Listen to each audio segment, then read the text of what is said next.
আমাদের প্রিয় নবীকে আল্লাহ পাক রব্বুল আলামিন 7 জন সন্তান দান করেছিলেন। এদের ঘটনা শুনলে আপনি না খেতে পারবেন না। এই 7 জন সন্তানের মধ্যে 6 জনই হযরত খাদিজাতুল কুবরা রাদিয়াল্লাহু তাআলা আনহার গর্ভে আল্লাহ তাআলা দিয়েছিলেন, আর একজন সন্তান আল্লাহর হাবিবের আরেকজন স্ত্রী মারিয়া কিবতিয়া রাদিয়াল্লাহু তাআলা আনহা, ওনার গর্ভে আল্লাহ তাআলা দিয়েছিলেন। এই মা খাদিজার গর্ভেই 6টি সন্তান দুনিয়াতে আসেন। এই 7 জন সন্তানের মধ্যে 3 জন ছেলে সন্তান আর 4 জন কন্যা সন্তান। ছেলে সন্তানদের মধ্যে একজন ইব্রাহিম রাদিয়াল্লাহু তাআলা আনহু, দ্বিতীয় জন হযরত আব্দুল্লাহ রাদিয়াল্লাহু তাআলা আনহু, তৃতীয় জন হযরত ইব্রাহিম রাদিয়াল্লাহু তাআলা আনহু। কিতাবের মধ্যে আছে এই 3 জন ছেলে সন্তান ছোট্ট কালেই নাবালেগ অবস্থায় দুনিয়া থেকে চলে যায়।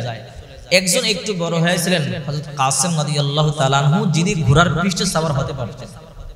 এই 3 জন ছেলে সন্তান, এই 3 জন ছেলে সন্তানের মধ্যে 2 জন ছেলে সন্তান হযরত মা খাদিজাতুল কুবরার গর্ভে এসেছেন, আর শেষ যে ছেলে সন্তান ইব্রাহিম রাদিয়াল্লাহু তাআলা আনহু, উনি মারিয়া কিবতিয়া রাদিয়াল্লাহু তাআলা আনহার ঘরে জন্মগ্রহণ করেন। আর 4 জন কন্যা সন্তান মা খাদিজার গর্ভে এসেছে, যায়েনব রাদিয়াল্লাহু তাআলা আনহা, রুকাইয়া রাদিয়াল্লাহু তাআলা আনহা, উম্মে কুলসুম রাদিয়াল্লাহু তাআলা আনহা, খাতুনে জান্নাত হযরত ফাতিমা রাদিয়াল্লাহু তাআলা আনহা। এই সন্তানগুলো মা খাদিজার গর্ভে এসেছিলেন। আল্লাহর হাবিব সাল্লাল্লাহু আলাইহি ওয়াসাল্লাম দিনের জন্য যতটা কষ্ট করেছেন, তার সন্তানেরও কষ্ট করেছেন। শুনলে আশ্চর্য হয়ে যাবেন। আরে হযরত যায়েনব রাদিয়াল্লাহু তাআলা আনহা নবীর বড় কন্যা, নবীজি যাকে মা বলে ডাকতেন, নবীজি ছোট্টকালে মাকে হারাইছে, যায়েনবকে মা বলে ডাকতেন। এই যায়েনব রাদিয়াল্লাহু তাআলা আনহা আল্লাহর হাবিব সাল্লাল্লাহু আলাইহি ওয়াসাল্লামকে বড় ভালোবাসতেন। আল্লাহর হাবিব সাল্লাল্লাহু আলাইহি ওয়াসাল্লাম যেদিন হিজরত করে মক্কা ছাড়িয়া চলিয়া যায়, যায়েনব চোখের পানিগুলো ছাড়িয়া কান্না শুরু করে দিল। আল্লাহর নবী তখন বলল, কি রে যায়েনব, মা তুমি কেন কান্না করো? বাবা, সেই ছোট্টকালে মারে হারাইছি। ও বাবা, তুমি মায়ের দুঃখ বুঝতে দাও নাই, মায়ের ভালোবাসা তোমার মধ্যে পেয়েছি, এখন তুমি মদিনায় চলে যাইতেছো, মক্কা ছাড়ি আমি একলা কেমনে থাকবো? আল্লাহর হাবিব সাল্লাল্লাহু আলাইহি ওয়াসাল্লাম বলেন, টেনশন করিস না, আমি আল্লাহর জিম্মায় তোমাদেরকে রেখে গেলাম, আমি আল্লাহর জিম্মায় দিয়ে যাচ্ছি। আল্লাহর হাবিব চলে গেলেন। যায়েনব রাদিয়াল্লাহু তাআলা আনহু চোখের পানিগুলো সারিয়া সারিয়া কান্না করে। কিছুদিন পরে হঠাৎ করে সকালবেলা গাটুরি গুছাইতেছে। আবু জাহেল বলে, কি রে যায়েনব, গাটুরি কেন গুছাও? বলে, মক্কা ছাড়িয়ে মদিনা চলে যাব। কেন? যে মক্কায় আমার বাবা নাই, সে মক্কা আমি থাকবো না। আমার মা নাই, আমার বাবা না, এই মুহূর্তে আমি যদি মক্কায় কেমনে থাকবো? আমার বাবার কাছে চলে যাব। আবু জাহেল বলে, না না, তোমাকে যাইতে দেওয়া হবে না। যায়েনব বলে, আমি যাব, আমাকে রুখতে পারবা না। আবু জাহেল বলে, না, তোমাকে যাইতে দেওয়া হবে না। যায়েনব বলে, আমার সাথে কিসের শত্রুতা? আমি তো তোমাদের সাথে দুশমনি করি নাই, তোমাদেরকে কষ্ট দেই নাই, গালিগালাজ করি নাই। যদি দুশমনি থাকে আমার বাবার সাথে থাকতে পারে, আমার সাথে নয়, আমাকে ছাড়িয়ে দাও। বলে, না, যাইতে দেওয়া হবে না। যায়েনব রাদিয়াল্লাহু তাআলা আনহা গাটুরি নিয়ে রওনা করলেন। আবু জাহেল বলে, কে পারবা যায়েনবকে ধরে আনতে, জিন্দা বা মুর্দা, আমি তোমাকে পুরস্কৃত করব। কুরাইশ বংশের একজন কুখ্যাত কাফের নাম তার হিবার বিন আসওয়াদ, সে বলে, আমি পারবো, যাও যায়েনবকে নিয়ে আসো। যেতে যেতে মরু প্রান্তে চলে গেল। মধ্যখানে হিবার বিন আসওয়াদ দূর থেকে ডাকতেছে, হে যায়েনব, দাঁড়া। যায়েনব বলে, তুমি আমাকে কেন ডাকো? বলে, তোমারে মক্কায় নিয়ে যাব। বলে, মক্কায় যাব না, আমি মদিনায় চলে যাব। যায়েনব রাদিয়াল্লাহু তাআলা আনহা গর্ভবতী ছিলেন, পেটের মধ্যে সন্তান ছিল, হামেলা ছিল।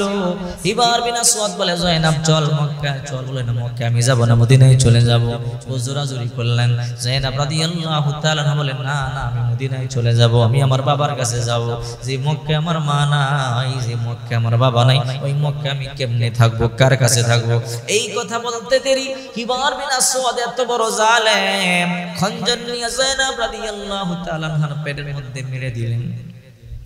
আরে নবীজির কলিজা টুকরা কন্যা, নবীজির বড় কন্যা, নবী তাকে মা বলে ডাকতো। একটা চিৎকার দিয়ে বলে, আল্লাহ, আমার সংবাদটা আমার বাবার কাছে পৌঁছাইয়া দিও। মনে হয় আমি আর আমার বাবার কাছে যাইতে পারলাম না। হঠাৎ করে ওটের পৃষ্ঠ থেকে পড়িয়া পাথরের সাথে বাড়ি খেয়ে সন্তানটা প্রসব হয়ে যায়। যায়েনব রাদিয়াল্লাহু তাআলা আনহা শাহাদাত বরণ করলেন। আল্লাহ হাবিব সাল্লাল্লাহু আলাইহি ওয়াসাল্লাম সংবাদ শুনে চোখের পানিগুলো সারিয়া কান্না করলেন। মানুষ এত বড় জালেম কেমনে হয়? আমার সন্তানটা গর্ভবতী ছিল, তারে কেমনে শহীদ করে দিল। আল্লাহর নবী শুধু কষ্ট করে নাই, সন্তানেরাও কত কষ্ট করেছে। নবীজির কন্যা সন্তান ফাতেমা রাদিয়াল্লাহু তাআলা আনহা, আল্লাহর হাবিব যার ব্যাপারে বলতেন ফাতিমা বিজাতুম মিন্নি, ফাতেমা আমার দেহের অংশ, কলিজার টুকরা। ফাতেমার যে কষ্ট দেয় আমি নবীরে কষ্ট দেয়, ফাতেমার যে ভালোবাসে আমি নবীরে ভালোবাসি। আল্লাহর হাবিব সাল্লাল্লাহু আলাইহি ওয়াসাল্লাম ফাতেমার বড় ভালোবাসতেন। নবীজি বলতেন ফাতিমা সাইয়্যিদাতু নিসাই আহলিল জান্নাহ, ফাতেমা জান্নাতের মহিলাদের সর্দারিনী। এই ফাতেমা পর্যন্ত কখনো 3 দিন, কখনো 7 দিন, 15 দিন পর্যন্ত না খেয়েছিলেন। রাসূল সাল্লাল্লাহু আলাইহি ওয়াসাল্লাম যেমনটি কষ্ট করেছেন, সন্তানের আর বেশি কষ্ট করেছে। একদিন আল্লাহর হাবিব সাল্লাল্লাহু আলাইহি ওয়াসাল্লাম 15 দিন পরে ফাতেমার বাড়িতে আসলেন। মদিনার মসজিদ থেকে প্রায় 2 কিলোমিটার দূরে ফাতেমার বাড়ি। আল্লাহর হাবিব আসলেন, এই যে সালাম দিলেন, জবাব নাই।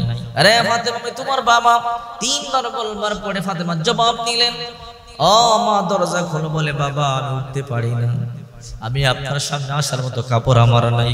নবীর তো বুঝতে বাকি নাই, মাথার পাগড়িটা খুলে দিয়ে বলে মা আয় আমার সামনে আয়। ফাতেমা পাগড়িটা পরিয়া বাবার সামনে আসছে। দেখে গোশতগুলো গালের ভিতরে চলে গেল। হাসান হুসাইন চোখের পানি সারিয়া কান্না শুরু করে দিল। কিরে ফাতেমা এমন অবস্থা কেন? হাসান হুসাইন বলে না না, আপনার মেয়ের বিচার করেন 1 সপ্তাহ হয় আমাদেরকে কোনো খাবার দেয় না। এই সংবাদ শুনে আল্লাহর নবী কেঁদে দিলেন। আল্লাহর নবী কয় মা ফাতেমা কয়দিন ধরে চুলায় আগুন ধরে না? 15 দিন পর্যন্ত চুলায় আগুন ধরে না। মারে এই কষ্টের কথা আমার কেন বলো নাই? বলে বাবা কষ্টের কথা বলবো কেন, আমার আল্লাহ কি দেখে না? আল্লাহর হাবিব বলেন তুমি এমন ধৈর্যশীলা নারী, এই জন্যই তো আল্লাহ তাআলা তোমাকে জান্নাতের রানী বানাইছে। এ ফাতেমা আমি ওয়াদা দিলাম কিয়ামতের ময়দানে তোমার চাইতে সম্মানিত ব্যক্তি নারীদের মধ্যে আর কেউ হবে না।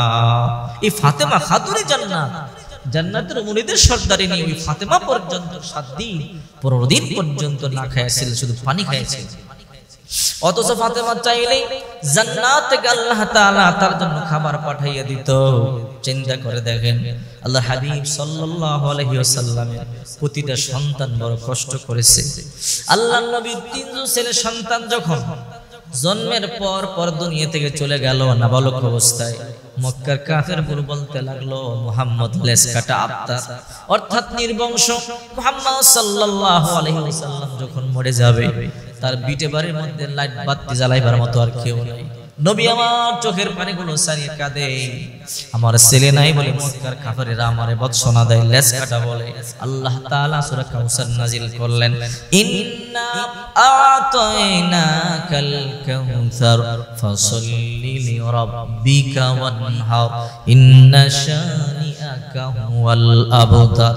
নিশ্চয়ই হে নবী আমি আপনাকে হাউজে কাউসার দান করেছি, সুতরাং আপনি আপনার রবের জন্য নামাজ পড়ুন, কুরবানি করুন। ইন্না শানিআকা হুয়াল আবতার, ওই তারাই লেস কাটা হয়ে যাবে। যারা আপনার নির্বংশ বলে, লেস কাটা বলে, তারা নির্বংশ হয়ে যাবে। আল্লাহর কসম করে বলি তারা নির্বংশ হয়ে গেছে। আবু জাহেলের বংশ বলে কেউ পরিচয় দেয় না, আবু জাহেল নামটা পর্যন্ত রাখে না। আর আমার রাহমাতুল লিল আলামিন নবীর হাজার হাজার রূহানি সন্তান দুনিয়াতে আছে, লক্ষ কোটি কোটি সন্তান আছে। কিয়ামত পর্যন্ত আল্লাহর নবীর নাম প্রতিটা সেকেন্ডে জপনেওয়ালা উম্মত দুনিয়া আল্লাহ তৈরি করে দিয়েছে। রাসূল সাল্লাল্লাহু আলাইহি ওয়াসাল্লামের সন্তানেরাও দিনের জন্য কম কষ্ট করে নাই। এজন্যই তো আল্লাহ তাআলা আহলে বায়াতকে ভালোবাসার কথা বলেছেন। আহলে বায়াতের সাথে সম্পর্ক রাখলে আল্লাহর সাথে সম্পর্ক রাখা হয়, নবীর সাথে সম্পর্ক রাখা হয়, আর এই ভালোবাসা আপনাকে জান্নাত পর্যন্ত